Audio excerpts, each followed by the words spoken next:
Hello viewers, আসসালামু আলাইকুম। আজকে আমি আবার আমার কলা বাগানে আসলাম। এই কয়েকদিনের মধ্যে আমার কলা গাছগুলো অনেক বড় হয়ে গেছে। দেখুন, আগে আমি ভিডিওটি দেখিয়েছিলাম, তখন গাছগুলো ছোট ছিল।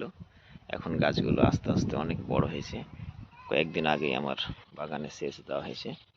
সেচ দেওয়ার ফলে যে কাজটি ঘটেছে, আমার কলা গাছের গোড়া থেকে কিছু এক্সট্রা এক্সট্রা গাছ বের হয়েছে, যে গাছগুলো আমাকে কেটে ফেলতে হবে।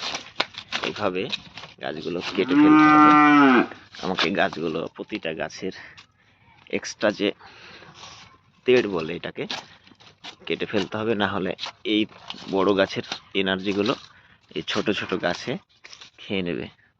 যার কারণে প্রতিটি কলা বাগানের মালিককে এইভাবে প্রতিটি গাছের এক্সট্রা যে তেড়টা থাকবে সেটাকে কেটে ফেলতে হবে। তা না করলে গাছগুলো প্রপার গ্রোথ পাবে না। এইভাবে ঠিক গাছগুলোকে কেটে ফেলতে হবে।